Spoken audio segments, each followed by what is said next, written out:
Here with analysis, founder, executive director of Power of the Future, Daniel Turner, along with Fox Business contributor Phil Flynn.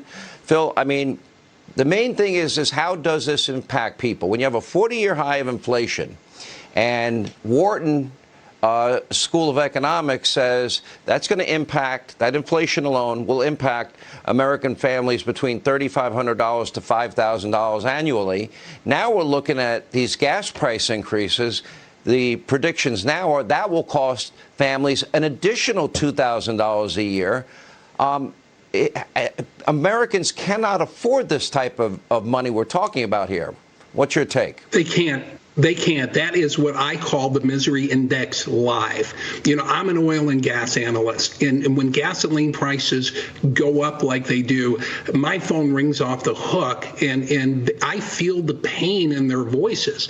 And I know the elites in Washington and the green energy guys, they don't really understand what it takes, that you're living check to check, and you might not be able to drive to work because you can't fill up your gasoline tank. So this is one of the most sensitive issues that we've ever had.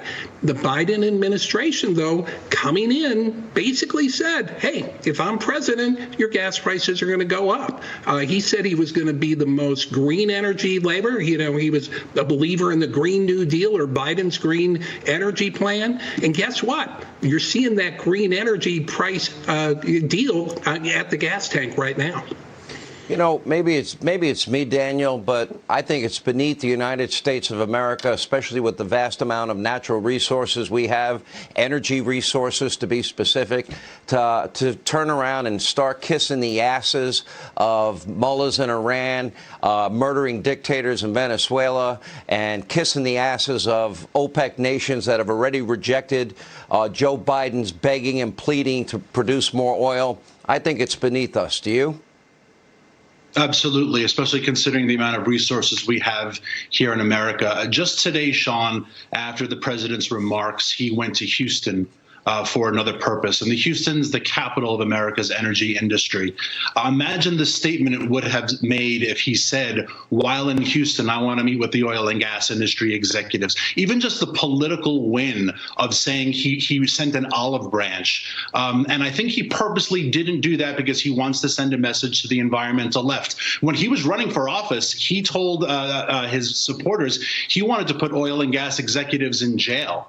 He told people when he didn't think the cameras were rolling that he wanted to cancel fracking. He wanted to end fossil fuels in America. So what we're experiencing, yes, it's economic, and yes, it's national security, but quite frankly, it's Newtonian. This is the opposite and equal reaction to 14 months of Biden's persecuting this industry, and we are all feeling the pain. Well, I want to ask both of you, and maybe Phil, I'll ask you first. The administration now has taken many shots at the energy sector and accused the energy sector of price gouging. To me, they're paying more for a barrel of oil. They still have to pay to get it refined, and I assume the profit margin is not going to change. Do you see price gouging, or them keeping their profit level keeping their profits at the same level?